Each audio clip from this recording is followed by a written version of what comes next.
சிறகுகள் சேர்த்து உருவாக்கப்பட்ட தலைப்பாகை அணிந்த விகாரமான முகத்தை கொண்ட உருவம் அச்சுறுத்தலை ஏற்படுத்தும் பெரிய விலங்கின் மீது அமர்ந்து செல்லும் காட்சி. அவர் வலிமை மிக்கவராக இருக்கலாம், அநேகமாக கற்பனைக்கு எட்டாதவராகவும் இருக்கலாம். ஏனெனில் கூரான பற்களை கொண்ட துரத்தி கொண்டிருக்கும் கண்களை கொண்ட அந்த விலங்கை அவர் சிரமமில்லாமல் கையாள்வது போல உள்ளது. உண்மையில் அது யார்? மாந்திரிகரா, கடவுளா?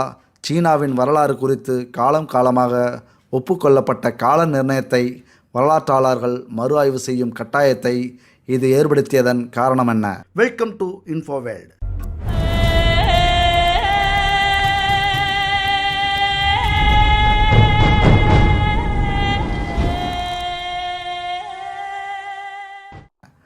இந்த ஆண்டின் தொடக்கத்தில் சீனாவின் மகத்தான பொக்கிஷங்கள் என்ற 6 பகுதிகளை கொண்ட தொலைக்காட்சி ஆவணப்படத்தை பிபிசி உலக செய்திகள் பிரிவுக்காக படமாக்கிய போது அற்புதமான பழமையான பச்சை மாணிக்க கல்லில் செலுத்தப்பட்டிருந்த அந்த புதிரான உருவத்தை நாம் பார்த்தோம்.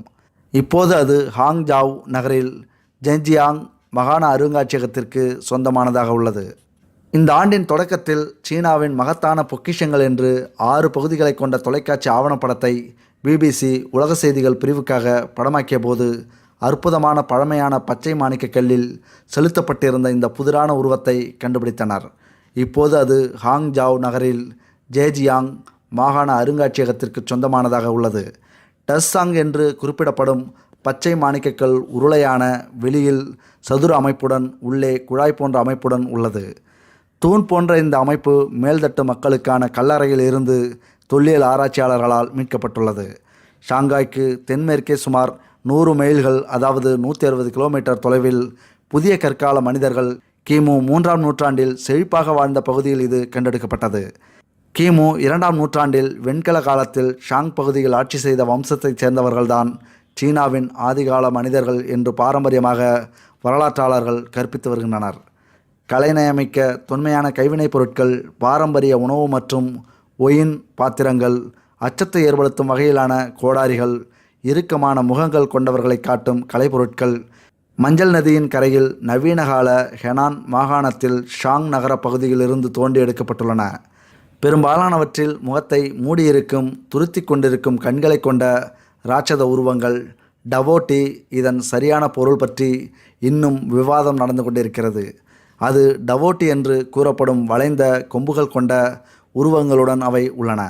இருந்தபோதிலும் அனியாங்கின் கடைசி ஷாங் தலைநகருக்கு 600 மைல்களுக்கும் அதிகமான தொலைவில் உள்ள எங்கட்ஜே ஆற்றுப்படுகையின் கீழ்ப்பகுதியுள்ள ஷியாங்ஜகு பகுதியில் சமீபத்தில் கண்டுபிடிக்கப்பட்ட பொருள்கள் சீன வரலாற்றின் சரியான வரலாற்று காலத்தை வரிசைப்படுத்துவதாக உள்ளன. தொல்லியல் நிபுணர்களை பொறுத்தவரையில் லியாங்ஜகு பகுதியில் பழங்காலத்தில் நடந்த குடியேற்றங்கள் ஷாங் உருவாக்கத்திற்கு 1700 ஆண்டுகளுக்கு முன்பே செழிப்பாக இருந்த நாகரிகம் நிலவிய பகுதி என்று கருதப்படுகிறது.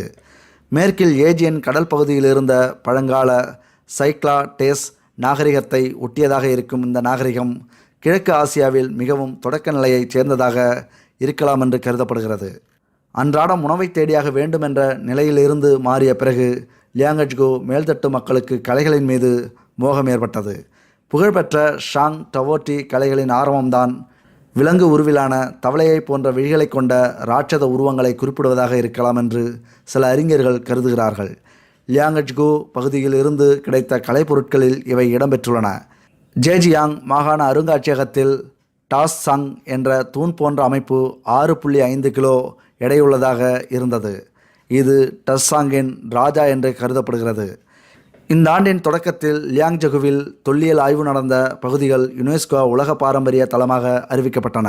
இப்போது அழகிய லியாங்ஜகு அருங்காட்சியகத்தில் அசாதாரணமான கலைப்பொருட்களின் அற்புதத்தை பயணிகள் பார்த்து ரசிக்கலாம். இதை பிரிட்டன் கட்டிடக்கலை வல்லுநர் டேவிட் சிப்பர்பில்டு அமைத்து கொடுத்துள்ளார். இவற்றில் இன்னும் பல பச்சை மாணிக்க கல் பொருட்களும் உள்ளன. கோடாரிகளின் தலைப்பகுதிகள், கலைநயம் மிகுந்த சீப்புகள், நடுவில் துளையுள்ள வட்டமான தட்டுகள், பெரிய அளவிலான இவை ஃபை என்றும் குறிப்பிடப்படுகின்றன. இவையும் அதில் அடங்கும். மவுண்ட் யன்மியோ அடிவாரத்தில் அமைந்துள்ள லியாங்ஜகுவின் முதன்மையான குடியேற்ற பகுதியான அங்கு பாதுகாப்பு அரணுடன் கூடிய நகரமாக உள்ளது. சுமார் 740 ஏக்கர்கள் பரப்பில் செவ்வக வடிவுள்ள இந்த பகுதி அகழிகளால் பாதுகாக்கப்பட்டுள்ளது. குறைந்தபட்சம் 65 அடி அகலமான உறுதியான சுவர்களால் சூழப்பட்டுள்ளது. மொத்தம் 8 நீர்வழி நுழைவாயில்கள் உள்ளன. அவற்றில் ஒரு நுழைவாயில் வழியே பயணிகள் நுழையலாம். ஆய்வாளர்கள் இதை பற்றி கூறும்போது இது சாலைகளை போன்ற எண்ணிக்கையில் கால்வாய்கள் நிறைந்த நகரம் என்பதாக கூறுகிறார்கள். லியாங்ஜகோ பகுதியில் தோராயமாக கிமு 3300 ஆண்டுகளிலிருந்து 2300 ஆண்டு காலத்தில் செழிப்பாக இருந்த ஆடம்பரமான நாகரிகம் உயர் அந்தஸ்தான கல்லறைகளில் கிடைத்த மதிப்புமிக்க பொருட்களால் மட்டுமின்றி மற்ற கட்டமைப்பு ஏற்பாடுகள் மூலமாகவும் தெரிய வருகிறது.